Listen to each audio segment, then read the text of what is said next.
G'day everyone. So today I just wanted to give you a quick overview about non-corporate Commonwealth entities and corporate Commonwealth entities for the purposes of the Commonwealth Procurement Rules.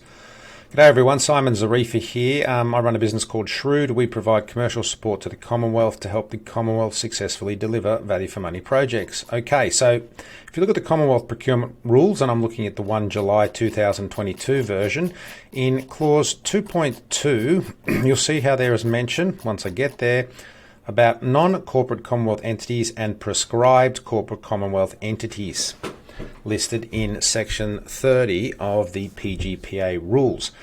And so the relevance of this is to basically say, if you work for a non-corporate Commonwealth entity or a prescribed corporate Commonwealth entity, then you've got to comply with the CPRs. Fantastic, you say. That's bloody double Dutch, and what the hell does that mean? Well, I get you, don't worry. So let's have a look at the easy one, which is if you go to section 30 of the pgpa rules, it gives you a list of, and this is section, whoops, let me pause while I get back there. Here we go. This is section 30 of the pgpa rule.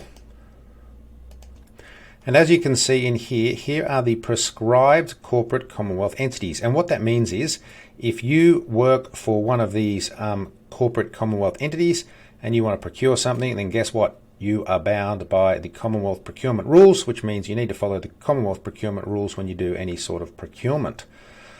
Okay, now back to what are non-corporate Commonwealth entities and how does that work? Well, that's the main one. The easiest way to resolve this is go and do a search in Google for PGPA flip chart or flip chart of PGPA, and you get this lovely looking document, but it's actually really helpful.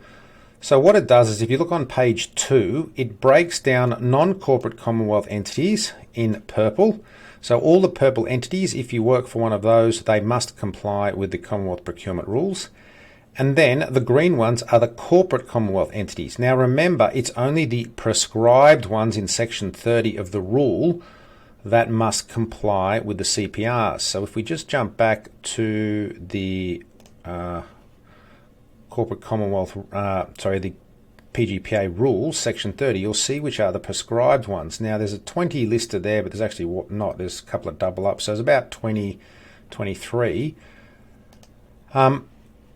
They are easy to find on this one because you just need to look for the entities with the P next to them, if you can see that. So that says down here in the legend, subject to the requirements of the Commonwealth Procurement Rules. So if you find an entity with a P next to it, that means it's prescribed and it's subject to the CPRs, which means it's got to comply with the CPRs.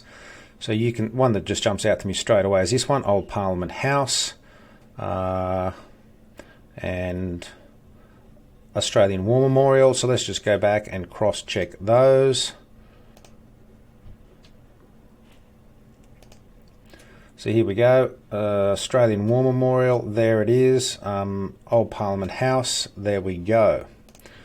So that flip chart is just a really handy way of seeing if the Commonwealth Procurement Rules apply to the organisation or entity or department that you work for. So once again, the purple ones, non-corporate Commonwealth entities, must comply with the CPRs, and then only about 20, what was it, 22, 23 of the corporate Commonwealth entities have to comply, and they are the ones in green with a P next to them. So if you find your entity, or you're doing work for an entity that is in green with a P next to it, then they must comply with the CPRs. Anyway, I hope that helps someone out there. If you have any questions, feel free to get in touch. simon@shrewd.com.au or 1-800-SHREWD, which is 1-800-747-393. Thanks very much.